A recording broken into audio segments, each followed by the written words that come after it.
1498 July 8-ന് 4 കപ്പലുകൾ Indian മഹാസമുദ്രത്തിന്റെ ഭീകരമായ കടൽത്തിരകളെ ഭേദിച്ചുകൊണ്ട് മുന്നോട്ട് നീങ്ങുകയാണ്.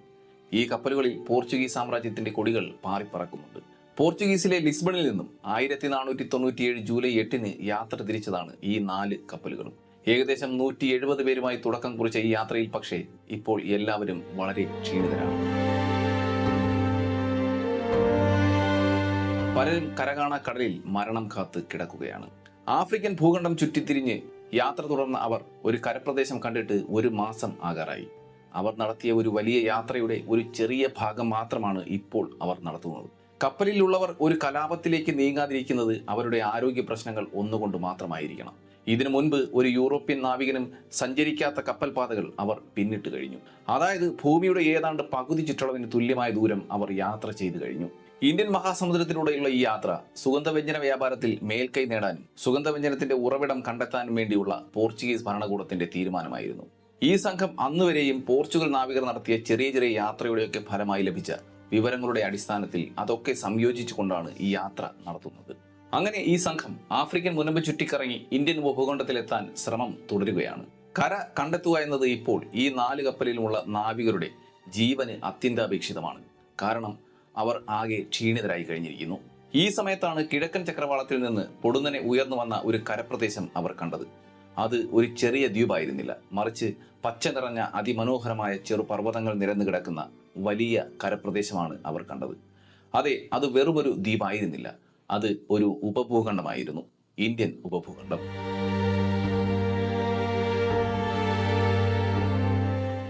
അന്നത്തെ ലോക വിപണിയിലെ ഏറ്റവും ലാഭകരമായ സുഗന്ധവ്യഞ്ജന വിപണിയിലേക്ക് കടന്നു കയറാൻ പോർച്ചുഗീസ് രാജാവായ ജോൺ രണ്ടാമന്റെ പ്രത്യേക താല്പര്യമാണ് അവർ ഈ യാത്ര നടത്താൻ കാരണമായത്. അങ്ങകലെ സുന്ദരമായ പർവ്വതനിരകൾ കണ്ടതോടെ കപ്പലിന്റെ ഡക്കിൽ നിന്നും 4 കപ്പലുകളുടെയും മെയിൻ ക്യാപ്റ്റനായ ആൾ ഒന്ന് പുഞ്ചിരിച്ചു. കേരളത്തിന്റെ ഭംഗി കണ്ട് ആസ്വദിച്ച് ചിരിച്ച ആ ക്യാപ്റ്റൻ മറ്റാരുമായിരുന്നില്ല, അത് വാസ്കോ ഡ ഗാമയായിരുന്നു.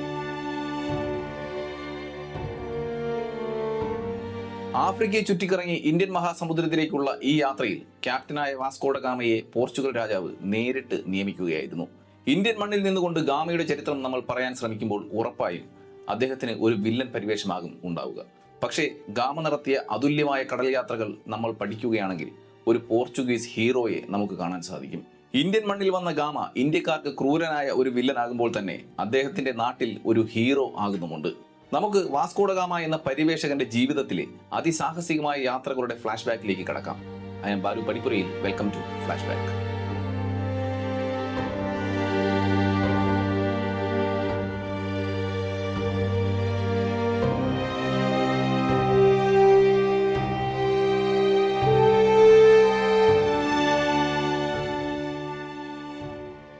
പതിനഞ്ചാം നൂറ്റാണ്ടിന്റെ അവസാനങ്ങളിൽ ഐബീരിയൻ പെനിൻസുലയിൽ സാമൂഹികവും രാഷ്ട്രീയവുമായ നാടകീയ മാറ്റങ്ങൾ സംഭവിച്ചുകൊണ്ടിരിക്കുന്നു. 1491 ഉത്തരാഫ്രിക്കയിൽ വെച്ച് പോർച്ചുഗീസ് രാജാവായ ജോൺ രണ്ടാമന്റെ മകൻ ഒരു അപകടത്തിൽ കൊല്ലപ്പെടുന്നു. ഇതേ കാലയളവിൽ, അതായത് 1492 അരഗൻ സൈന്യം ഐബീരിയയിലെ അവസാന മുസ്ലിം ഭരണാധികാരിയെയും യുദ്ധത്തിലൂടെ പുറത്താക്കുന്നു. ഇതോടെ ഈ പ്രദേശത്തുണ്ടായിരുന്ന എല്ലാ യഹൂദന്മാരെയും അരഗൻസ് അടിച്ചു പുറത്താക്കി. ഇതോടെ യഹൂദന്മാർ മറ്റു വഴികളില്ലാതെ പോർച്ചുഗലിൽ അഭയം പ്രാപിക്കുന്നു. എന്നാൽ ഈ യഹൂദന്മാരുടെ കടന്നുവരവ് കത്തോലിക്ക വിശ്വാസികളുടെ രാജ്യമായ പോർച്ചുഗീസ് രാജാവിന് ഒരു വലിയ സമ്മർദ്ദമാണ് ഉണ്ടാക്കിയത്.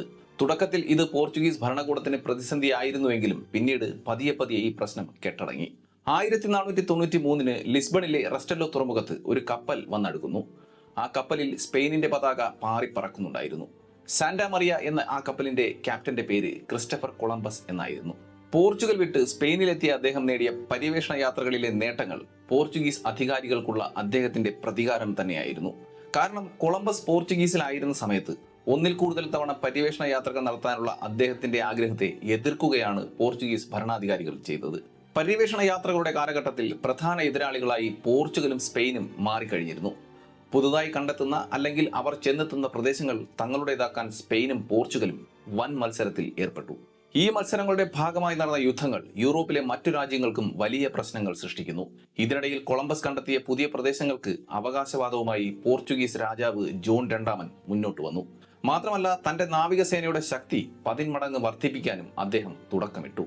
നാവികസേന കൂടുതൽ ശക്തി ആർജിച്ചതോടെ ഇത് മറ്റ് യൂറോപ്യൻ രാജ്യങ്ങൾക്ക് വെല്ലുവിളിയായി. പോർച്ചുഗീസ് സേന ഏത് നിമിഷവും മറ്റു രാജ്യങ്ങളെ ആക്രമിക്കാനും പിടിച്ചെടുക്കാനും ശേഷിയുള്ള ഒരു രാജ്യമായി മാറിക്കൊണ്ടിരിക്കുകയാണ്. കത്തോലിക്ക രാജ്യങ്ങളാണ് പോർച്ചുഗലിന്റെ ഈ നീക്കങ്ങൾ കൂടുതലും അപകടകരമായി കണ്ടത്. ഇതോടെ കത്തോലിക്കൻ ഭരണാധികാരികളായ ഇസബല്ലയും ഫെർഡിനാണ്ടും അന്നത്തെ മാർപ്പാപ്പയായിരുന്ന അലക്സാണ്ടർ ആറാമനെ തങ്ങളുടെ ആശങ്കകൾ അറിയിക്കുന്നു. ഇതോടെ മാർപ്പാപ്പയുടെ നേതൃത്വത്തിൽ ടോർഡെസിലാസ് പട്ടണത്തിൽ വെച്ച് പോർച്ചുഗൽ രാജാവുമായി ചർച്ചകൾ നടക്കുന്നു.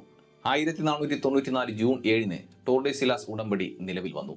ഈ ഉടമ്പടി പ്രകാരം പോർച്ചുഗലിനും സ്പെയിനിനും വേണ്ടി വ്യാപാരത്തിനും കോളനിവൽക്കരണത്തിനുമായി ഭൂമി രണ്ടായി വിഭജിക്കുകയായിരുന്നു.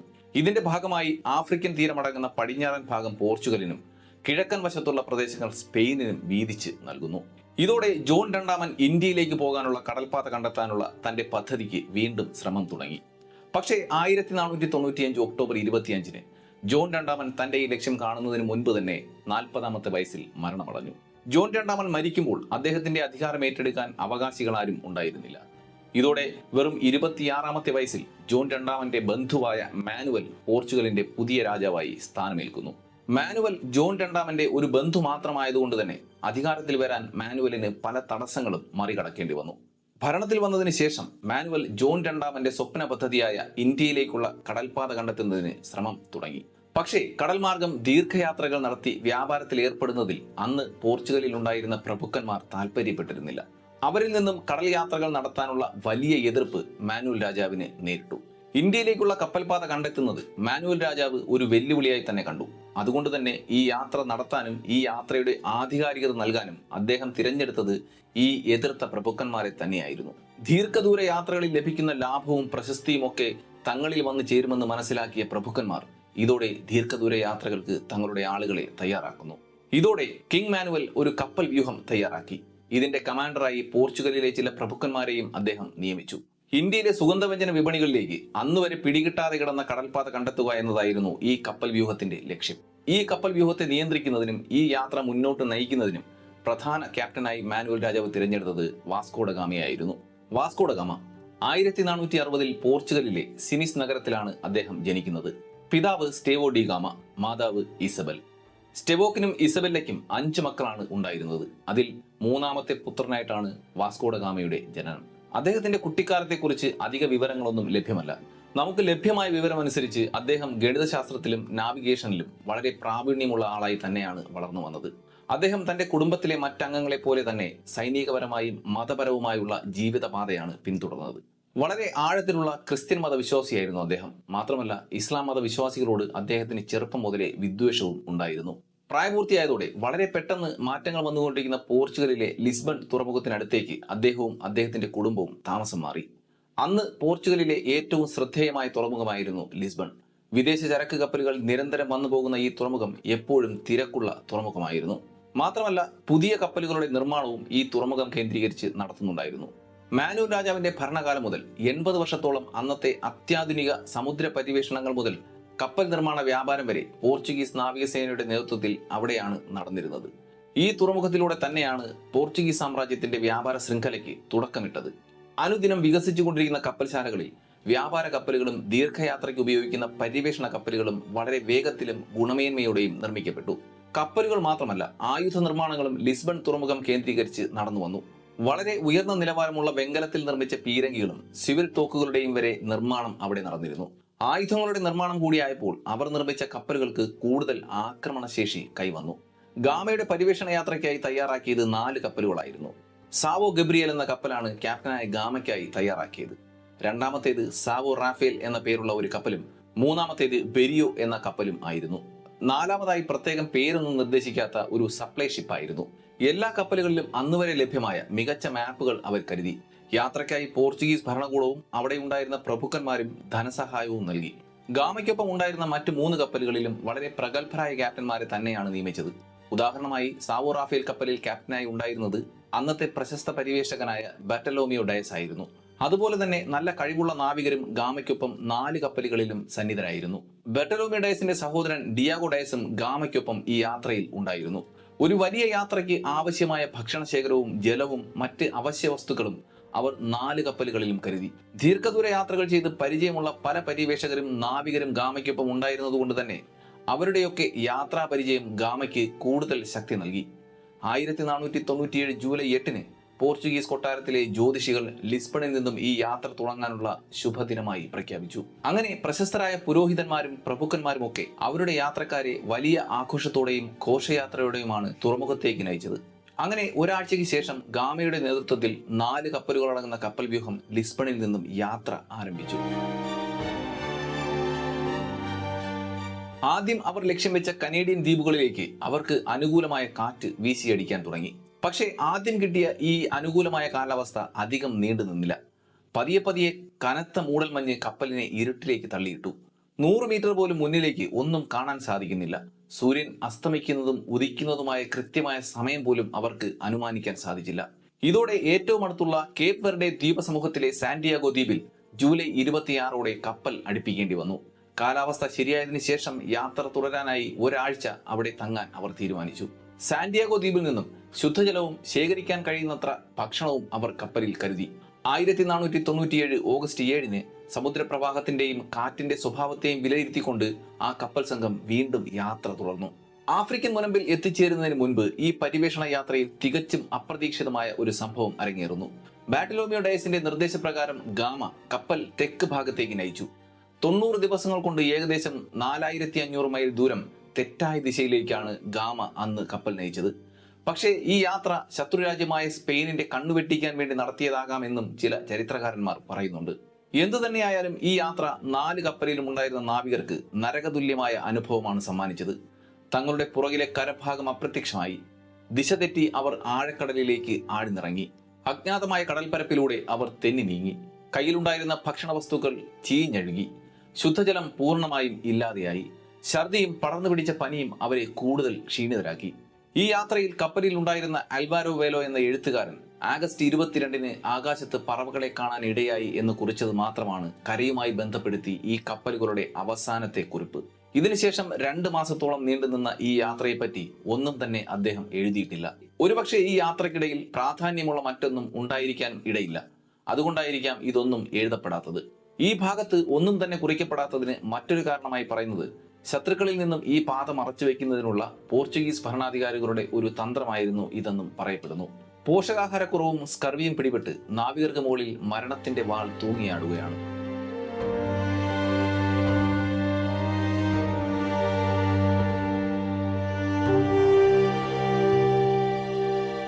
ഇങ്ങനെയുള്ള കടൽ യാത്രകളിൽ ദിശ മനസ്സിലാക്കുന്നതിന് ഏക ആശ്വാസമായിരുന്ന ധ്രുവ നക്ഷത്രം പോലും അപ്രത്യക്ഷമായിരിക്കുന്നു. ഇങ്ങനെ സഞ്ചരിക്കുന്നതിനിടയിൽ ഒരു വലിയ കൊടുങ്കാറ്റ് ഈ 4 കപ്പലിലേക്കും ആഞ്ഞു വീശി. പക്ഷേ ഈ കൊടുങ്കാറ്റ് ഗാമയ്ക്കും സംഘത്തിനും ഗുണമാണ് ചെയ്തത്. ഈ കൊടുങ്കാറ്റിൽപ്പെട്ട 4 കപ്പലുകളും ചെന്നെത്തിയത് ആഫ്രിക്കൻ തീരത്തെ സെന്റ് ഹെലീന ബേയിലേക്കായിരുന്നു. ഗുഡ് ഹോപ്പ് മുനമ്പിലേക്ക് പോകാനുള്ള ദിശ മനസ്സിലായി എങ്കിലും കപ്പലുകൾക്ക് അറ്റകുറ്റപ്പണികൾ നടത്തുന്നതിനും ശുദ്ധജലം ശേഖരിക്കുന്നതിനും കപ്പൽ കരയ്ക്ക് അടുപ്പിക്കേണ്ടതായി വന്നു. അങ്ങനെ സെന്റ് ഹെലീന ബേയിലേക്ക് ഗാമ കപ്പലുകൾ അടുപ്പിച്ചു. അവിടെ നിന്നും ജലവും ഭക്ഷണവും സംഘടിപ്പിക്കാൻ കഴിഞ്ഞു. മാത്രമല്ല ക്ഷീണിതരും രോഗബാധിതരുമായ നാവികർക്ക് ചികിത്സയുടെയും വിശ്രമത്തിന്റെയും ആവശ്യമുണ്ടായിരുന്നു. അവിടെ നിന്നും ചികിത്സ ലഭ്യമാക്കാൻ അവർക്ക് സാധിച്ചില്ല. എങ്കിലും നല്ല ഭക്ഷണവും ജലവും ലഭിച്ച നാവികർ അല്പം ആരോഗ്യം വീണ്ടെടുത്തു. എങ്കിലും കൂട്ടത്തിൽ ചിലർക്ക് ചികിത്സയും മരുന്നും വളരെ അത്യാവശ്യമായിരുന്നു. ഈ സെന്റ് ഹെലീന ബേയിൽ ഉണ്ടായിരുന്ന പ്രദേശവാസികളോട് ഗാമ സൗഹൃദപരമായിട്ടാണ് സമീപിച്ചത്.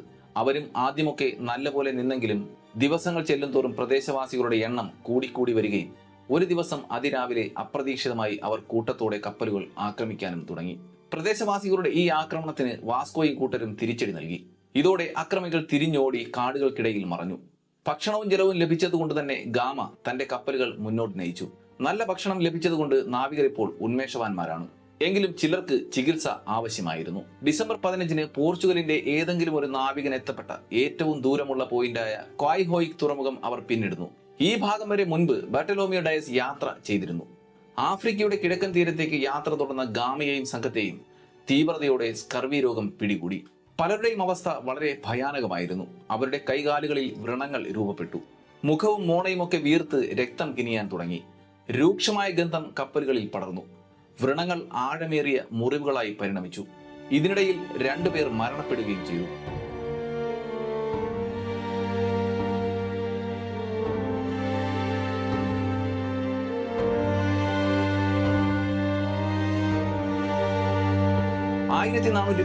ജനുവരി 22 രോഗബാധിതരും ക്ഷീണിതരുമായ മനുഷ്യരെയും പേറി ആ 4 വലിയ കപ്പലുകൾ ഒരു വലിയ നദി കടലിൽ വന്നു ചേരുന്ന ഇടത്തേക്ക് ചെന്നെത്തി.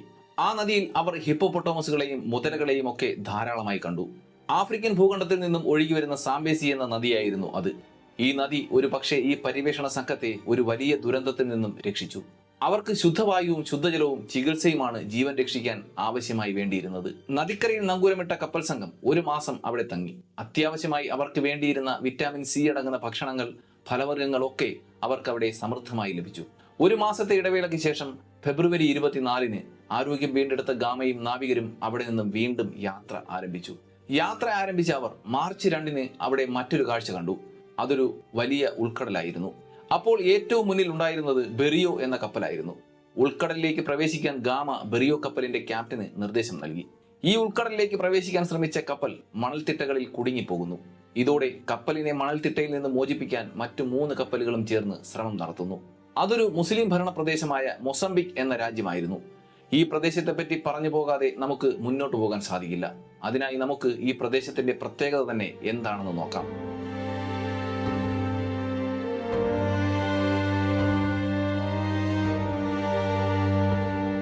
മൊസംബിക് എന്ന പ്രദേശത്ത് നിന്നുമാണ് ഇന്ത്യൻ മഹാസമുദ്രം എന്ന വലിയ ലോകത്തേക്ക് പ്രവേശനം ആരംഭിക്കുന്നത്.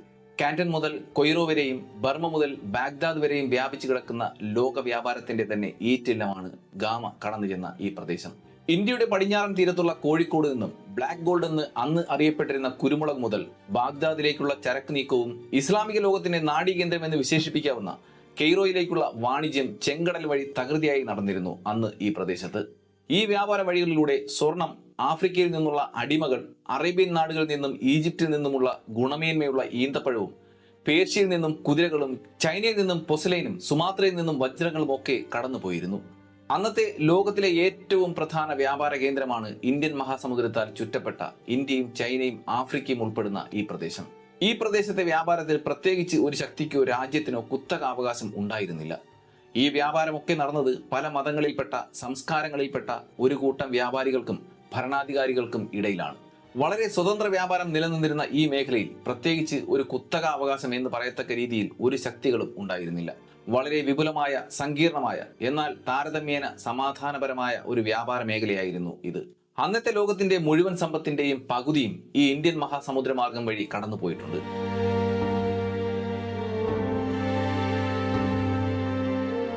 വാസ്കോഡ ഗാമയും സംഘവും മൺതിട്ടയിൽ കുടുങ്ങിയ ബെറിയോ കപ്പൽ സ്വതന്ത്രമാക്കി. മൊസംബിക് പ്രദേശത്തെ ഒരു പട്ടണത്തിന് സമീപത്തുകൂടി കപ്പലുകൾ ഓടിച്ചുപോയി. ഒരു ചെറിയ ഗ്രാമം പ്രതീക്ഷിച്ച് കപ്പൽ നയിച്ച ഗാമ കണ്ടത് വലിയ കെട്ടിടങ്ങൾ കൊണ്ട് നിറഞ്ഞ അത്യാധുനിക നഗരമായിരുന്നു. കച്ചവടക്കാരാണെന്ന് അറിയിച്ചുകൊണ്ടാണ് ഗാമ തങ്ങളുടെ കപ്പലുകൾ ഈ പട്ടണത്തിലേക്ക് അടുപ്പിക്കുന്നത്. പുതിയ പ്രദേശമാണ്, അവിടെ ഉള്ളവരൊക്കെ എങ്ങനെ പ്രതികരിക്കുമെന്ന് അറിയില്ല. അതുകൊണ്ട് തന്നെ ഗാമയും സംഘവും വളരെ ശ്രദ്ധാപൂർവമാണ് അവിടേക്ക് കടന്നു ചെന്നത്.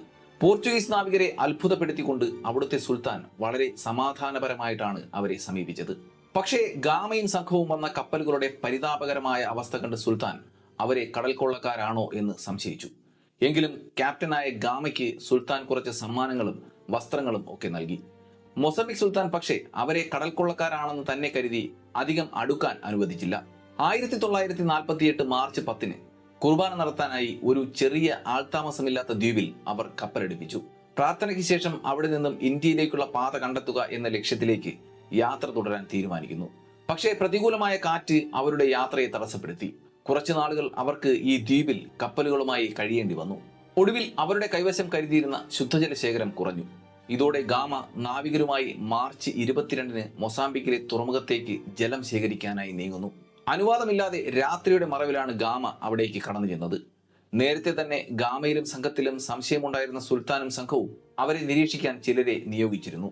രാത്രിയുടെ മറവിൽ വാസ്കോ അതിക്രമിച്ച് കടന്നു വന്നതോടെ വാസ്കോയും കൂട്ടരും കടൽക്കൊള്ളക്കാരാണെന്ന് അവർ ഉറപ്പിച്ചു. ഇതോടെ സുൽത്താനും സൈന്യവും വാസ്കോയ്ക്ക് നേരെ ആക്രമണം അഴിച്ചുവിട്ടു. ഇരു കൂട്ടർക്കുമിടയിൽ നടന്ന ഈ യുദ്ധം 3 ദിവസം വരെ നീണ്ടുനിന്നു. വാസ്കോഡി ഗാമ കപ്പലുകൾ തീരത്തേക്ക് അടുപ്പിച്ചു. ശേഷം കപ്പലിലെ പീരങ്കികൾ കൊണ്ട് മൊസാംബിക് നഗരത്തിൽ വൻ ആക്രമണം അഴിച്ചുവിട്ടു. ഈ ആക്രമണത്തിൽ നഗരത്തിന്റെ ഒരു വലിയ ഭാഗം പൂർണ്ണമായും തകരുന്നു. ഇതോടെ പിന്തിരിഞ്ഞോടിയ സുൽത്താന്റെ ആൾക്കാരിൽ ചിലരെ വാസ്കോ ബന്ദികളാക്കി. അവരെ കൊല്ലുമെന്ന് ഭീഷണിപ്പെടുത്തി ഗാമ ആവശ്യത്തിന് ജലവും ഭക്ഷണവും കപ്പലുകളിൽ നിറച്ചു. ശേഷം വീണ്ടും മുന്നോട്ട് യാത്ര തുടർന്നു. 1498 ഏപ്രിൽ 7-ന് മോംബാസ തുറമുഖത്തേക്ക് കപ്പൽ അടുപ്പിച്ചു. അവിടുത്തെ തന്നെ പ്രദേശവാസികൾ നിയന്ത്രിക്കുന്ന തുറമുഖമായിരുന്നു അത്. തുറമുഖത്ത് കപ്പൽ അടുപ്പിക്കുന്ന സമയം സാവോ ഗബ്രിയേൽ എന്ന ഗാമയുടെ കപ്പൽ അവിടെ കിടന്ന മറ്റൊരു കപ്പലുമായി കൂട്ടിയിടിച്ചു. തുറമുഖത്തുണ്ടായിരുന്ന ഈ കപ്പൽ ചെറുതായതുകൊണ്ട് തന്നെ അത് തകർന്നുപോയി. പക്ഷേ ഗാമയുടെ കപ്പലിന് അധികം പരിക്കുകളൊന്നും പറ്റിയതുമില്ല. അവിടുത്തെ പ്രദേശവാസികളും അവിടെ ഉണ്ടായിരുന്ന നാവികരും ആകെ പരിഭ്രാന്തരായി. അവർ പോർച്ചുഗീസ് കപ്പലുകളിൽ കയറി ആക്രമണം അഴിച്ചുവിട്ടു. ഇതോടെ പതറിപ്പോയ പോർച്ചുഗീസ് സംഘം വളരെ പെട്ടെന്ന് കപ്പൽ ഉൾക്കടലിലേക്ക് നീക്കി. ഈ പോക്കിൽ കടലിൽ കണ്ട 2 കപ്പലുകൾ ഗാമയുടെ നിർദ്ദേശത്താൽ ആക്രമിച്ചു കീഴടക്കി. ഈ കപ്പലുകൾ ആക്രമിക്കാൻ ഗാമ നിർദ്ദേശിച്ചത് ഒരു സാമ്പത്തിക ലാഭം നേടാനായിരുന്നില്ല, മറിച്ച് ഇന്ത്യയിലേക്ക് എത്താൻ വിശാലമായ ഇന്ത്യൻ മഹാസമുദ്രം മറികടക്കേണ്ടതുണ്ടെന്ന് ഗാമയ്ക്ക് കൃത്യമായി തന്നെ അറിയാം. അതുകൊണ്ട് തന്നെ ഈ ഇന്ത്യൻ മഹാസമുദ്രത്തിൽ യാത്ര നടത്തി പരിചയമുള്ള ഒരു നാവികന്റെ ആവശ്യം അപ്പോൾ പോർച്ചുഗീസ് സംഘത്തിന് ഉണ്ടായിരുന്നു. അതായിരുന്നു കടലിൽ വെച്ച് കണ്ട ഈ 2 കപ്പലുകളും ആക്രമിക്കാൻ തീരുമാനിച്ചതും. പക്ഷേ ഈ ആക്രമണത്തിൽ അങ്ങനെ ഒരു നാവികനെ ഗാമയ്ക്ക് ലഭിച്ചില്ല. വീണ്ടും ആഫ്രിക്കൻ തീരത്തേക്ക് നീങ്ങിയ ഗാമയും സംഘവും ഏപ്രിൽ 14-ന് കെനിയയിലെ മെലിൻഡി തുറമുഖത്ത് എത്തുന്നു. അവിടെയുള്ളവരുടെ സ്വീകരണം വളരെ സൗഹൃദപരമായിരുന്നു. എങ്കിലും പോർട്ടിൽ ഇറങ്ങാനും മറ്റും ഗാമ തയ്യാറായില്ല. പക്ഷേ മൊസാംബിക്കിൽ നിന്നും പിടികൂടിയ തടവുകാരെ ഗാമ ഈ മിലിൻഡി പോർട്ടിൽ ഇറക്കി വിടുകയും ചെയ്തു. ഈ കെനിയയിലെ മിലിൻഡിയിൽ നിന്നുമാണ് ഗാമയുടെ ഈ യാത്രയ്ക്ക് ഏറ്റവും വഴിത്തിരിവായ സംഭവം ഉണ്ടാകുന്നത്. ഗാമ ആഗ്രഹിച്ചതുപോലെ ഇന്ത്യൻ മഹാസമുദ്രത്തിൽ യാത്ര ചെയ്ത് പരിചയമുള്ള ഒരാളെ ഗാമയ്ക്ക് ലഭിച്ചു. പക്ഷേ അതൊരു നാവികനായിരുന്നില്ല, മറിച്ച് അതൊരു കച്ചവടക്കാരനായിരുന്നു. ഗുജറാത്ത് സ്വദേശിയായ ഒരു മുസ്ലിം യുവാവിനെയാണ് ഗാമയ്ക്ക് ലഭിക്കുന്നത്. ഇയാളെ ഗാമ ബലപ്രയോഗത്തിലൂടെ പിടിച്ചുകൊണ്ടുവന്നതാണെന്നും അതല്ല, എങ്ങനെയോ കെനിയയിൽ പെട്ടുപോയ ഈ യുവാവ് ഇന്ത്യയിൽ തിരികെ എത്താൻ വേണ്ടി ഗാമയുടെ കൂടെ കൂടിയതാണ് എന്നും പറയപ്പെടുന്നു. ഏതായാലും ഇന്ത്യൻ മഹാസമുദ്രത്തിലെ നാവിഗേഷൻ രഹസ്യങ്ങൾ ചോർത്തിക്കൊടുത്തുകൊണ്ട് ഈ ഭാഗത്തെ വ്യാപാര കേന്ദ്രങ്ങളുടെ കുത്തക പോർച്ചുഗീസ് കാലക്രമേണ പിടിച്ചെടുക്കാൻ കാരണമായ ഈ യുവാവിൻ്റെ പേര് എങ്ങും തന്നെ പരാമർശിക്കപ്പെട്ടിട്ടില്ല. പക്ഷേ പോർച്ചുഗീസുകാർ ഈ യുവാവിനെ വിളിച്ചത് ഫാരങ്കി എന്നായിരുന്നു. ഇപ്പോൾ ഗാമ ആഗ്രഹിച്ചതെല്ലാം കൈവന്നിരിക്കുന്നു. വലിയ ഭക്ഷണശേഖരം 4 കപ്പലുകളിലും ഉണ്ട്. ശുദ്ധജല ശേഖരണവും നടത്തി. പോഷകാഹാരങ്ങളുടെ ലഭ്യത സ്കർവി ബാധിച്ചിരുന്ന നാവികരെ ആരോഗ്യവാന്മാരാക്കി.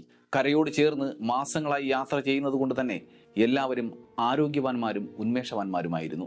ഇന്ത്യയിലേക്ക് നയിക്കാൻ ഒരു വഴികാട്ടിയെയാണ് അവർക്ക് അവസാനമായി വേണ്ടിയിരുന്നത്. ഇപ്പോൾ ഫാരങ്കി എന്ന യുവാവിലൂടെ അതും ലഭിച്ചിരിക്കുന്നു. എല്ലാ തയ്യാറെടുപ്പുകളും നടത്തി ഗാമ ഏപ്രിൽ 24-ന് കെനിയയിലെ മെലിൻഡിയിൽ നിന്നും ഇന്ത്യയിലേക്കുള്ള സമുദ്രമാർഗം കണ്ടെത്താൻ യാത്ര തിരിച്ചു.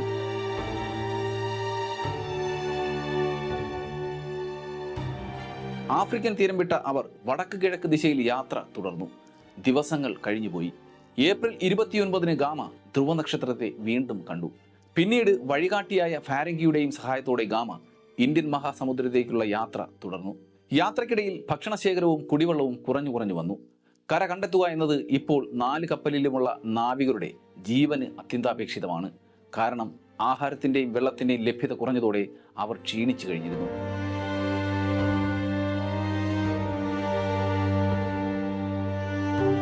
ഈ സമയത്ത് കിഴക്കൻ ചക്രവാളത്തിൽ നിന്ന് പൊടുന്നനെ ഉയർന്നു വന്ന ഒരു കരപ്രദേശം അവർ കണ്ടു.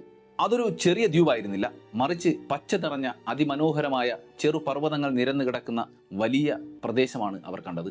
അതെ, അതൊരു ചെറിയ ദ്വീപായിരുന്നില്ല, അത് ഉപഭൂഖണ്ഡമായിരുന്നു, ഇന്ത്യൻ ഉപഭൂഖണ്ഡം.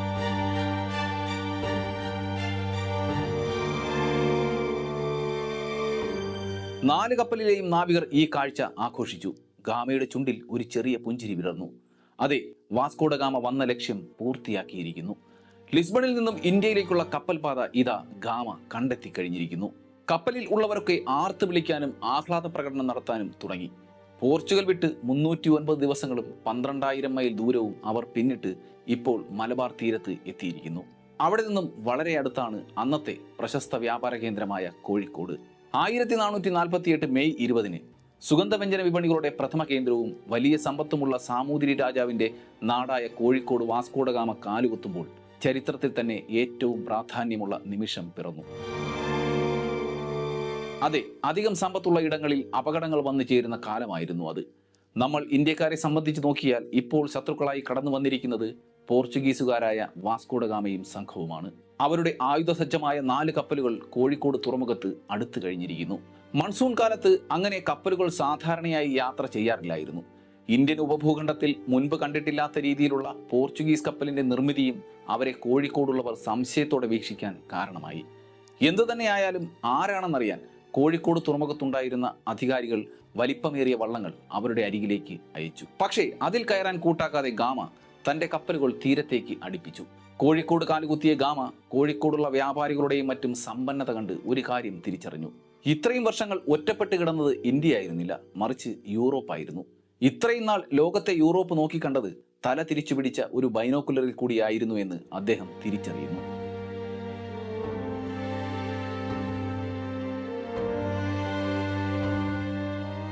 ചില വിദേശികളായ വ്യാപാരികളിൽ നിന്നും ഈ പ്രദേശം ഭരിക്കുന്നത് ശക്തനായ സാമൂതിരി രാജാവാണെന്ന് ഗാമ മനസ്സിലാക്കി. മാത്രമല്ല, അവിടെ കച്ചവടം നടത്താൻ സാമൂതിരി രാജാവിന് നികുതി നൽകേണ്ടതുണ്ടെന്നും ഗാമയെ അവർ അറിയിച്ചു.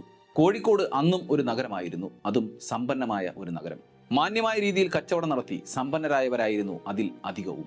നിയമപരമായി മാത്രമാണ് കോഴിക്കോട് വ്യാപാരം നടന്നിരുന്നത്. എല്ലാവർക്കും സ്വതന്ത്രമായി നികുതി നൽകിക്കൊണ്ട് വ്യാപാരത്തിൽ ഏർപ്പെടാം. കുരുമുളകായിരുന്നു ഏറ്റവും പ്രധാനമായ വ്യാപാരം. അതുകൂടാതെ മറ്റു സുഗന്ധവ്യഞ്ജനങ്ങളുടെയും വ്യാപാരം കോഴിക്കോട് തുറമുഖം വഴി നടന്നിരുന്നു. അന്നും കോഴിക്കോട് നഗരത്തിലെ ജനസംഖ്യയിൽ ഏതാണ്ട് നല്ലൊരു ഭാഗം മുസ്ലിംസ് ഉണ്ടായിരുന്നു. ജാതിമത ഭേദമന്യേ വളരെ സമാധാനപരമായ ജീവിതമാണ് അന്നും സാമൂതിരി രാജാവിന്റെ കീഴിൽ ഉണ്ടായിരുന്നത്.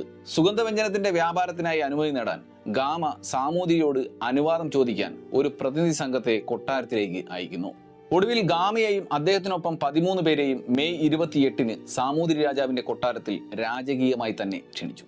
വളരെ മാന്യവും രാജകീയവുമായ വരവേൽപ്പാണ് അന്ന് കൊട്ടാരത്തിൽ ഗാമയ്ക്കും സംഘത്തിനും സാമൂതിരി രാജാവ് ഒരുക്കി വെച്ചത്.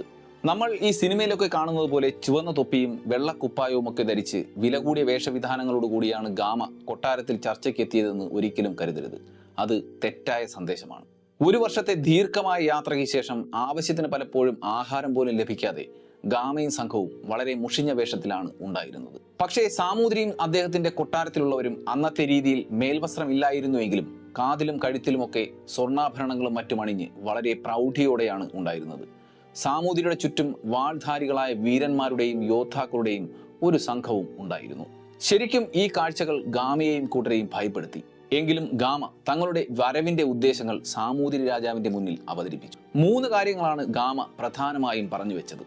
ആദ്യത്തേത് പോർച്ചുഗീസിലേക്ക് ഒരു പുതിയ വാണിജ്യപാത തുടങ്ങാനുള്ള താല്പര്യമായിരുന്നു. രണ്ടാമത്തേത് പോർച്ചുഗീസ് ഭരണകൂടത്തിന് സാമൂതിരി രാജാവുമായി നേരിട്ട് ഒരു വാണിജ്യബന്ധം സ്ഥാപിക്കാൻ ആഗ്രഹമുണ്ട് എന്നതായിരുന്നു.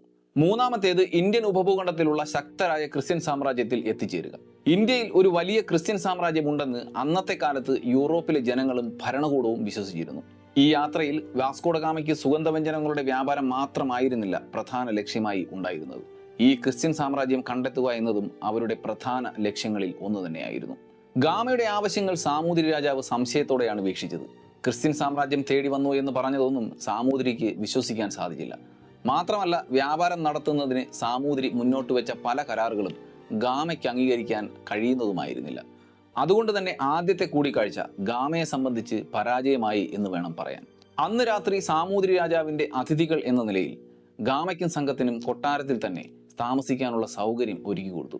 പിറ്റേന്ന് ഗാമയുടെ നിർദ്ദേശപ്രകാരം സാമൂതിരി രാജാവിന്റെ പ്രീതി പറ്റാൻ കപ്പലിൽ നിന്നും കുറച്ച് സമ്മാനങ്ങൾ കൊട്ടാരത്തിൽ എത്തിച്ചു നൽകി. 12 തുണിത്തരങ്ങൾ, 4 കോട്ടുകൾ, തുകലിൽ നിർമ്മിച്ച 6 തൊപ്പികൾ, പവിഴത്തിൽ നിർമ്മിച്ച മോതിരം, പിന്നെ വലിയ വലിയ പെട്ടികളിൽ പഞ്ചസാരയും തേനുമൊക്കെ പാക്ക് ചെയ്ത് പോർച്ചുഗീസ് സംഘം കൊട്ടാരത്തിൽ എത്തിച്ചു.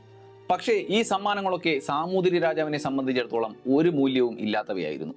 ഒരു വലിയ സമ്പന്ന രാജ്യത്ത് നിന്നും ഒരു രാജാവിന്റെ പ്രതിനിധികളായി വന്നതാണ് ഗാമയും കൂട്ടരും എന്ന് വിശ്വസിക്കാൻ ഇതോടെ സാമൂതിരി രാജാവ് തയ്യാറായില്ല. വിശ്വാസ്യത നേടിയെടുക്കാൻ കഴിയാത്ത പോർച്ചുഗീസ് സംഘത്തെ ഒരു കടൽക്കൊള്ള സംഘമായി സാമൂതിരി രാജാവ് കണക്കാക്കുകയും ചെയ്തു. വിലപിടിപ്പുള്ള സ്വർണവും വെള്ളിയും ഒക്കെയാണ് സാമൂതിരി രാജാവ് സമ്മാനമായി പ്രതീക്ഷിച്ചത്. പക്ഷേ അത് നൽകാൻ ഗാമയ്ക്ക് സാധിച്ചതുമില്ല. വീണ്ടും ഒരു കൂടിക്കാഴ്ചയ്ക്ക് ഗാമ ശ്രമങ്ങൾ നടത്തി. തങ്ങൾ ഇപ്പോൾ വന്നത് വഴി കണ്ടെത്തുക എന്ന ലക്ഷ്യത്തോടെയാണെന്നും അതുകൊണ്ടാണ് വിലപിടിപ്പുള്ള സമ്മാനങ്ങൾ കൂടെ കൊണ്ടുവരാത്തത് എന്നും അടുത്ത തവണ വരുമ്പോൾ വിലപിടിപ്പുള്ള സമ്മാനങ്ങൾ കാഴ്ചവെക്കാമെന്നും ഗാമ രാജാവിനെ ദൂതന്മാർ വഴി അറിയിച്ചു. സാമൂതിരി രാജാവുമായി വ്യാപാരബന്ധം എങ്ങനെയെങ്കിലും സ്ഥാപിക്കണം എന്ന ഉദ്ദേശമാണ് ഗാമയ്ക്ക് മുന്നിൽ ഉണ്ടായിരുന്നത്. പക്ഷേ പിന്നീട് ഒരു ചർച്ചയ്ക്കോ കൂടിക്കാഴ്ചയ്ക്കോ ഒന്നും സാമൂതിരി രാജാവ് അനുമതി നൽകിയില്ല. പക്ഷേ കൃത്യമായ നികുതി നൽകി കൊട്ടാരത്തിൽ വ്യാപാരം നടത്തി തിരികെ പോകാൻ ഗാമയ്ക്കും സംഘത്തിനും രാജാവ് അനുമതി നൽകുകയും ചെയ്തു. ഇത്രയും ദൂരം ജീവൻ പണയം വെച്ച് യാത്ര ചെയ്ത് വന്നിട്ടും സാമൂതിരി ഒരു ചർച്ചയ്ക്ക് പോലും തയ്യാറാക്കാത്തത് ഗാമയെ ശരിക്കും ചൊടിപ്പിച്ചു. പക്ഷേ നഗരത്തിൽ വ്യാപാരം നടത്താൻ അനുമതി കിട്ടിയത് നല്ലതുപോലെ വിനിയോഗിക്കാൻ ഗാമ തീരുമാനിച്ചു. അധികം അളവിൽ വാങ്ങാൻ കഴിഞ്ഞില്ല എങ്കിലും കഴിയുന്നത്ര സുഗന്ധവ്യഞ്ജനങ്ങൾ വാങ്ങി കപ്പലിൽ അവർ ലോഡ് ചെയ്തു. നാവികർ സാധനങ്ങൾ ലോഡ് ചെയ്യുന്നത് വളരെ മന്ദഗതിയിൽ മതിയെന്ന് ഗാമ രഹസ്യമായി അവർക്ക് ഓർഡർ നൽകി. ഒരാഴ്ചയെങ്കിലും അവിടെ തങ്ങി അവിടുത്തെ വ്യാപാര മേഖലകളെപ്പറ്റി രഹസ്യമായി പഠിക്കാൻ അദ്ദേഹം തീരുമാനിച്ചു. മൺസൂൺ കാറ്റിനെ ആശ്രയിച്ച് കപ്പൽ യാത്രയിലൂടെ നടത്തുന്ന ഒരു വലിയ വ്യാപാര ശൃംഖല തന്നെയാണ് കോഴിക്കോട് കേന്ദ്രീകരിച്ച് നടന്നുവരുന്ന വ്യാപാരങ്ങൾ. ഇതിൽ ഉൾപ്പെട്ട പ്രധാന നഗരങ്ങൾ ഗാമയും കൂട്ടരും അന്വേഷിച്ചറിഞ്ഞു. സുമാത്ര, ജാവ ദ്വീപുകൾ അടങ്ങുന്ന കിഴക്കൻ പ്രദേശങ്ങളിൽ നിന്ന് തുടങ്ങി ഇന്ത്യ, ചൈന വരെയുള്ള വലിയ പ്രദേശങ്ങളിലെ ചരക്കുകൾ, അതായത് സുഗന്ധവ്യഞ്ജനങ്ങൾ മാത്രമല്ല, സ്വർണം, വെള്ളിയടക്കം വിലപിടിപ്പുള്ള പല ചരക്കുകളുടെയും വ്യാപാരം ചെങ്കടലിലേക്കും അവിടെ നിന്നും മെഡിറ്ററേനിയൻ വഴി വെനീസിലേക്കും ജനോവയിലേക്കും വരെ പടർന്നിരിക്കുന്നത് മനസ്സിലാക്കിയ ഗാമ ശരിക്കും അത്ഭുതപ്പെട്ടു. ഈ വ്യാപാര ശൃംഖലയുടെ ബലഹീനത മനസ്സിലാക്കാൻ ഗാമയ്ക്ക് അധിക നാൾ വേണ്ടി വന്നില്ല. ഈ ശൃംഖല തകർത്ത് ഈ വ്യാപാരം മുഴുവൻ പോർച്ചുഗലിന്റെ അധികാരത്തിൽ എങ്ങനെ കൊണ്ടുവരാം എന്ന ചിന്തയാണ് അപ്പോൾ ഗാമയുടെ മനസ്സിലൂടെ കടന്നുപോയത്. ഓഗസ്റ്റ് വരെ വ്യാപാര യാത്രകൾ ഈ മേഖലയിൽ താരതമ്യേന കുറവാണ്. പക്ഷേ ഓഗസ്റ്റ് അവസാനത്തോടെ കാറ്റിന്റെ ഗതി മാറുമ്പോൾ ഈ വ്യാപാര ശൃംഖല വീണ്ടും സജീവമായാൽ വരാൻ പോകുന്ന അപകടം ഗാമ മുന്നിൽ കണ്ടു. ആഫ്രിക്കൻ തീരങ്ങളിൽ ഗാമയും സംഘവും നടത്തിയ ആക്രമണങ്ങൾ അവിടെ നിന്ന് വരുന്ന വ്യാപാരികൾ വഴി സാമൂതിരി രാജാവ് അറിയാൻ സാധ്യതയുണ്ട്. ഇത് അപകടമാണ്. ഇപ്പോൾ തന്നെ രാജാവിന് കടൽ കൊള്ളക്കാരാണോ എന്ന സംശയമുണ്ട്. ഇതുകൂടി അറിഞ്ഞാൽ ഉറപ്പായും ഒന്നുകിൽ ആക്രമിക്കും, അല്ലെങ്കിൽ ഭാവിയിൽ ഒരിക്കലും ഒരു വ്യാപാര ബന്ധം സ്ഥാപിക്കാൻ പോലും കഴിയാതെയും പോകും. തിരിച്ചു പോകുന്നതിന് മുൻപ് അവസാന ശ്രമം എന്ന നിലയിൽ ബാർത്തലോമിയോ ഡയസിന്റെ സഹോദരൻ ഡിയോഗോ ഡയസിനെയും കുറച്ചാൾക്കാരെയും രാജാവിനെ കാണാൻ അയച്ചു. പോകുന്നതിന് മുൻപ് വ്യാപാരത്തിനായി ഒരു പോർച്ചുഗീസ് ഔട്ട് പോസ്റ്റ് സ്ഥാപിക്കാനുള്ള അനുമതിക്കായിട്ടാണ് ഇത്തവണ അവർ രാജാവിന്റെ അടുക്കിലേക്ക് പോകുന്നത്. പക്ഷേ സാമൂതിരി രാജാവ് ഡയസിനെയും കൂട്ടരെയും വീട്ടുതടങ്കലിലാക്കി. മാത്രമല്ല, വെറുതെ വന്ന് കോഴിക്കോട് തുറമുഖത്ത് വ്യാപാരം നടത്താനാകില്ലെന്നും കൃത്യമായ നികുതി നൽകിയേ മതിയാകൂ എന്നും രാജാവ് ഗാമയ്ക്ക് കർശന നിർദ്ദേശം നൽകി. സാമൂതിരി രാജാവിന്റെ ഈ നീക്കം കൂടിയായതോടെ വാസ്കോ ഡി ഗാമ തനി നിറം പുറത്തെടുത്തു. ഇതൊരു യുദ്ധത്തിന്റെ തുടക്കമായിരുന്നു. ഓഗസ്റ്റ് 19 ഗാമയുടെ കപ്പലിന് സമീപം ചില പ്രാദേശിക വ്യാപാരികൾ സൗഹൃദ സംഭാഷണത്തിനായി എത്തി. അവരുടെ വേഷം കണ്ട ആദ്യ കാഴ്ചയിൽ തന്നെ സാമൂതിരി രാജാവിന്റെ രാജകുടുംബവുമായി അടുത്ത ബന്ധമുള്ള ആൾക്കാരാണെന്ന് ഗാമയ്ക്ക് മനസ്സിലായി. ഇതോടെ തന്ത്രത്തിൽ സൗഹൃദത്തോടെ കപ്പൽ കാണിക്കാനെന്ന വ്യാജേന അവരെ സാവോ ഗബ്രിയേൽ കപ്പലിലേക്ക് ക്ഷണിച്ചു. അവർ കപ്പലിൽ കയറിയതും ഗാമയുടെ ഭാവം മാറി. തന്റെ നാവികരോട് അവരെ പിടിച്ചുകെട്ടാൻ ആജ്ഞാപിച്ചു. ശേഷം നങ്കൂരമുയർത്തി കപ്പൽ തീരത്ത് നിന്നും ഉൾക്കടലിലേക്ക് മാറ്റുകയും ചെയ്തു. ശേഷം ഗാമ സാമൂതിരി രാജാവിന് ദൂതൻ വഴി ഒരു സന്ദേശം അയച്ചു. തന്റെ ആൾക്കാരെ വിട്ടയച്ചില്ലെങ്കിൽ കോഴിക്കോട് നഗരം ആക്രമിക്കുമെന്നും തടവുകാരുടെ തലയെടുക്കുമെന്നും ഉള്ള ഭീഷണിയായിരുന്നു ആ സന്ദേശത്തിൽ ഉണ്ടായിരുന്നത്. സാമൂതിരി രാജാവിന്റെ ഏറ്റവും അടുത്ത ആളുകൾ തന്നെയായിരുന്നു ഗാമയുടെ പിടിയിൽപ്പെട്ടത്. അതുകൊണ്ട് തന്നെ സാമൂതിരിക്ക് ഈ ഭീഷണിക്ക് വഴങ്ങേണ്ടിയും വന്നു. രാജാവ് ഡയസിനെയും കൂട്ടരെയും വിട്ടയച്ചു. ഡയസിന്റെ പിന്നാലെ ഒരു കൂട്ടം കപ്പലുകൾ അനുഗമിക്കുന്നത് പോർച്ചുഗീസുകാരുടെ ശ്രദ്ധയിൽപ്പെട്ടു. അത് തങ്ങളെ ആക്രമിക്കാനുള്ള പദ്ധതിയാണെന്ന് മനസ്സിലാക്കിയ ഗാമ ഡയസിനെ കയ്യിൽ കിട്ടിയതോടെ സാമൂതിരി രാജാവിന്റെ ആൾക്കാരെ വിട്ടു നൽകാമെന്ന വാക്ക് പാലിക്കാതെയായി. പകരം തടവുകാരെയും കൊണ്ട് ഉൾക്കടലിലേക്ക് മാറിയതിനു ശേഷം മലബാർ തീരം വഴി വടക്ക് ദിശയിലേക്ക് നീങ്ങുകയും ചെയ്തു. പക്ഷേ മലബാർ തീരത്ത് ഗാമയെയും സംഘത്തെയും കാത്ത് സാമൂതിരിയുടെ കപ്പൽപ്പട ഉണ്ടായിരുന്നു. ഒന്നൊന്നായി കപ്പൽപ്പട ഈ 4 കപ്പലുകളെയും വളയാൻ തുടങ്ങി. ആദ്യം പോർച്ചുഗീസുകാർ കണ്ടത് 10 കപ്പലുകളായിരുന്നു. അത് പിന്നീട് 20-ഉം പിന്നീട് 50-ഉം അതിനുശേഷം 70-ലധികവും ചെറു കപ്പലുകളായി കൂടിക്കൂടി വന്നു. പീരങ്കികൾ കൊണ്ട് ഗാമയും സംഘവും തിരികെ ആക്രമണം തുടങ്ങി. സാമൂതിരിയുടെ സേനയും അതിശക്തമായ ആക്രമണം തന്നെയാണ് നടത്തിയത്. പോർച്ചുഗീസ് നാവികരിൽ പലർക്കും പരിക്കുകൾ പറ്റി, ചിലരൊക്കെ മരണപ്പെട്ടു. രക്തരൂക്ഷിതമായ ഒരു യുദ്ധം തന്നെയാണ് അവിടെ അരങ്ങേറിയത്. ഗാമയ്ക്ക് തന്റെ സംഘത്തിന്റെ അവസ്ഥ വഷളാവുകയാണെന്ന് മനസ്സിലായി. ഉൾക്കടലിലേക്ക് പിന്മാറാൻ തുടങ്ങിയ ഗാമയെ സഹായിച്ചത് പ്രകൃതി തന്നെയായിരുന്നു. അപ്പോൾ വീശിയടിച്ച കാറ്റും ഇടിമിന്നലോട് കൂടിയ മഴയും ഗാമയ്ക്ക് സഹായകമായി. സാമൂതിരിയുടെ ചെറു കപ്പലുകൾ കാറ്റിനെ അതിജീവിക്കാൻ ശേഷി കുറഞ്ഞവയായിരുന്നു. അതുകൊണ്ട് തന്നെ ഉൾക്കടലിലേക്ക് വലിഞ്ഞ ഗാമയെയും സംഘത്തെയും പിന്തുടരാൻ അവർ ശ്രമിച്ചതുമില്ല. സാമൂതിരിയുടെ കപ്പൽപ്പടയുടെ ആക്രമണത്തിൽ നിന്നും ഭാഗ്യം ഒന്നുകൊണ്ട് മാത്രം രക്ഷപ്പെട്ട ഗാമയും സംഘവും സെപ്റ്റംബർ 15-ന് വീണ്ടും ഗോവയിലെ കാനക്കോണ തീരത്ത് സ്ഥിതി ചെയ്യുന്ന അഞ്ചേതിവ ദ്വീപിൽ കപ്പൽ അടുപ്പിക്കുന്നു.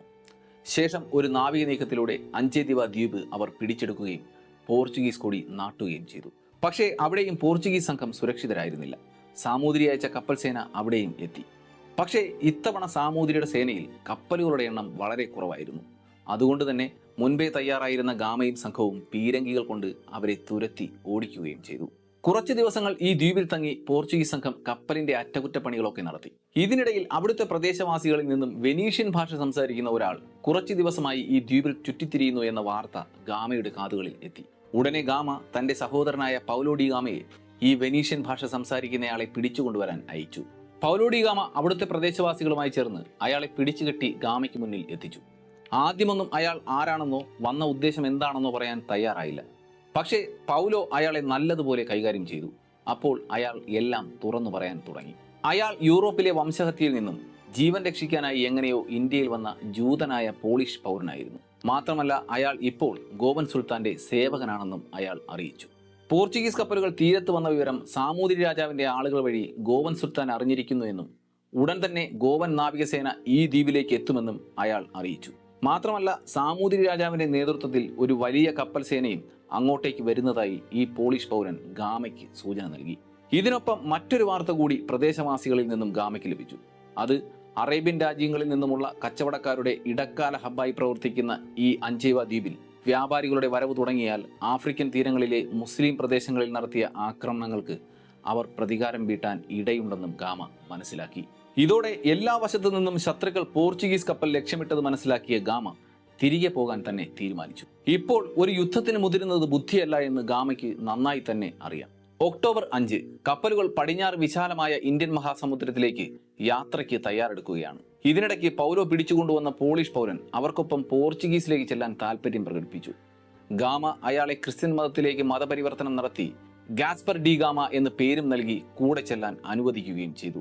ഇന്ത്യൻ ഉപഭൂഖണ്ഡത്തിലെ ഇപ്പോഴത്തെ രാഷ്ട്രീയ സ്ഥിതി ഏറ്റവും നല്ലതുപോലെ അറിയാവുന്ന ഈ പോളിഷ് പൗരൻ ഗാമയ്ക്ക് ഫലപ്രദമാകുമെന്ന് മുൻകൂട്ടി തന്നെ അദ്ദേഹം അറിഞ്ഞിരിക്കണം. അതാണ് ഒരെതിർപ്പുമില്ലാതെ അദ്ദേഹത്തെ കൂടെ കൊണ്ടുപോകാൻ ഗാമ തയ്യാറായത്. മൺസൂൺ സമയത്ത് ഇന്ത്യയിൽ നിന്നും പടിഞ്ഞാറേക്ക്, അതായത് ആഫ്രിക്കൻ ഭാഗത്തേക്ക് കപ്പൽ മാർഗം യാത്ര ചെയ്യുക എന്നത് അന്ന് വളരെ വെല്ലുവിളി നിറഞ്ഞ കാര്യമായിരുന്നു. കാരണം എതിർദിശയിലേക്കാവും കാറ്റ് ഉണ്ടാവുക. പ്രതികൂലമായി കാറ്റ് വീശുന്നത് കൊണ്ട് നിരന്തരമായി കപ്പൽ ജീവനക്കാർക്ക് കഠിനാധ്വാനം ചെയ്യേണ്ടി വന്നു. കൊടും വെയിലിൽ കപ്പലിന്റെ തൂണുകൾ നൽകുന്ന തണലുകളിൽ ഇരിക്കാൻ പോലും നാവികർക്കിടയിൽ മത്സരവും വഴക്കും അടിപിടിയും ഒക്കെ ഉണ്ടായി. എല്ലാവരും വളരെ പെട്ടെന്ന് തന്നെ ക്ഷീണിതരാവുകയും ചെയ്തു. ദിവസങ്ങൾ കടന്നുപോയി. നാവികർക്കിടയിൽ ബുദ്ധിമുട്ടുകൾ ഏറി വന്നു. ഭക്ഷണത്തിന്റെ അളവ് കുറഞ്ഞതോടെ ഗാമ റേഷൻ സംവിധാനം തുടങ്ങി വെക്കുകയും ചെയ്തു. വളരെ കുറച്ച് ഭക്ഷണം മാത്രമാണ് എല്ലാവർക്കും കപ്പലുകളിൽ അവശേഷിച്ചിരുന്നത്. പോഷകാഹാരക്കുറവ് മൂലം നാവികരിൽ സ്കർവി വീണ്ടും പ്രത്യക്ഷപ്പെടാൻ തുടങ്ങി. അവശരായി പലരും മരിച്ചു വീഴാൻ തുടങ്ങി.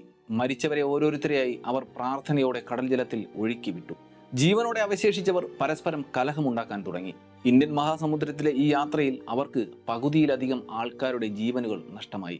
4 കപ്പലുകൾ ഒരുമിച്ച് നയിക്കാനുള്ള മാനുഷിക ശേഷി ഇല്ലാതായതോടെ തകർച്ചയുടെ വക്കിലെത്തിയ സാവോ റാഫേൽ, ബെറിയോ എന്ന 2 കപ്പലുകളും പിന്നെ സപ്ലൈ ഷിപ്പും അതിലിരുന്ന സാധനങ്ങൾ ഒഴിപ്പിച്ചതിന് ശേഷം 3 കപ്പലുകളും ഒരുമിച്ച് തീയിട്ട് നശിപ്പിച്ചു. ഇപ്പോൾ ജീവനോടെ ബാക്കിയുള്ള എല്ലാ ക്രൂ അംഗങ്ങളും ഗാമയുടെ നേതൃത്വത്തിൽ സാവോ ഗബ്രിയേൽ എന്ന കപ്പലിലാണ് ഉള്ളത്. 1499 ജനുവരി 2 അങ്ങ് ദൂരെ ചക്രവാളത്തിൽ ആഫ്രിക്കൻ തീരം അവർ കണ്ടു. അനുകൂല കാലാവസ്ഥയിൽ 23 ദിവസങ്ങൾ കൊണ്ട് പൂർത്തിയാക്കുന്ന ഈ യാത്ര വാസ്കോഡ ഗാമയ്ക്കും സംഘത്തിനും പൂർത്തിയാക്കാൻ 93 ദിവസങ്ങൾ എടുക്കേണ്ടി വന്നു. തിരിച്ചുള്ള വരവിൽ ഇന്നത്തെ സൊമാലിയൻ തീരത്തുള്ള മുസ്ലിം ഭരണ പ്രദേശത്തെ തുറമുഖമായ മെഗാദിഷുവിൽ അവർ കപ്പലടുപ്പിച്ചില്ല. മിലിന്ദിയും മൊംബാസയും മറികടന്ന് ജനുവരി 13 അവർ കപ്പലടുപ്പിച്ചത് സൻസിബാർ തുറമുഖത്തായിരുന്നു. അവിടെ ഇറങ്ങി അവിടുത്തെ സുൽത്താനുമായി സന്ധി സംഭാഷണങ്ങൾ നടത്തി. അവശരായ നാവികർക്ക് ആവശ്യമായ ഭക്ഷണവും വെള്ളവും മരുന്നുമൊക്കെ സംഘടിപ്പിച്ചു.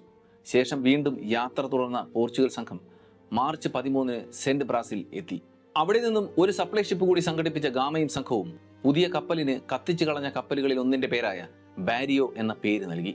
ശേഷം മുന്നോട്ട് 2 കപ്പലുകളിലായി അവർ യാത്ര തുടർന്നു. ദീർഘദൂരം ഇത്രയധികം നാളുകളായി യാത്ര ചെയ്യുന്ന പോർച്ചുഗീസ് സംഘത്തിന്റെ യാത്ര വളരെ മന്ദഗതിയിലായി കഴിഞ്ഞിരുന്നു. ഏപ്രിൽ 25 ആയപ്പോഴാണ് ഗാംബിയയിൽ അവർ എത്തുന്നത്. അവിടെ എത്തുന്നതിന് കുറച്ച് ദിവസം മുൻപ് ഒരു കൊടുങ്കാറ്റിൽ ഈ 2 കപ്പലുകളും പെട്ടുപോകുന്നു. ഈ കൊടുങ്കാറ്റിൽ ഈ 2 കപ്പലുകളും വേർപിരിഞ്ഞു. ഇത്തവണ ഗാമയുണ്ടായിരുന്നത് പുതുതായി വാങ്ങിയ സപ്ലൈ ഷിപ്പിലായിരുന്നു. അതായത് ബാരിയോ എന്ന് പേരിട്ട പുതിയ ഷിപ്പിലായിരുന്നു ഗാമ ഉണ്ടായിരുന്നത്. സാവോ ഗബ്രിയേൽ എന്ന കപ്പൽ ലക്ഷ്യം തെറ്റാതെ ജൂലൈ 10 ആയപ്പോഴേക്കും ലിസ്ബൺ തുറമുഖത്ത് എത്തിച്ചേർന്നു. ഈ സമയം കൊടുങ്കാറ്റിൽപ്പെട്ട ഗാമയും സംഘവും അസോറസ് ദ്വീപിലാണ് ചെന്നെത്തിയത്. അവിടെ വെച്ച് അദ്ദേഹത്തിന്റെ സഹോദരനായ പൗലോ ഡി ഗാമയ്ക്ക് അസുഖം ബാധിച്ചു. ദ്വീപിൽ ചെന്ന് ദിവസങ്ങൾക്കകം പൗലോ മരണത്തിന് കീഴടങ്ങി. പൗലോയുടെ മൃതദേഹം ഈ അസോറസ് ദ്വീപിൽ തന്നെയാണ് അടക്കം ചെയ്തത്. ശേഷം ഓഗസ്റ്റ് അവസാനത്തോടെ ഗാമ ലിസ്ബണിൽ തിരികെ വന്നു. ഗാമയുടെ വിജയകരമായ ഈ യാത്രയിൽ കിങ് മാനുവൽ വളരെ സന്തുഷ്ടനായിരുന്നു. ഗാമയ്ക്ക് കിങ് സമ്മാനമായി ധനവും ഭൂമിയും അധികാരവും സ്ഥാനമാനങ്ങളും ഒക്കെ നൽകി. അവർ കൊണ്ടുവന്ന സുഗന്ധവ്യഞ്ജനങ്ങൾ വൻ തുകയ്ക്കാണ് വിറ്റുപോയത്. ഗാമയുടെ ഈ യാത്രയെ പറ്റിയുള്ള വാർത്തകൾ യൂറോപ്പ് മുഴുവൻ അലയടിച്ചു. അന്നത്തെ പോപ്പായിരുന്ന അലക്സാണ്ടർ 6 പോലും ഇന്ത്യയിലേക്കുള്ള കടൽപ്പാത കണ്ടെത്തിയ വാസ്കോഡ ഗാമയെ അഭിനന്ദിച്ചു. പക്ഷേ ഇതേ സമയം ഇങ്ങ് കോഴിക്കോട് സാമൂതിരി രാജാവിന്റെ സന്നിധിയിൽ വൻ ചർച്ചകൾ നടക്കുകയാണ്.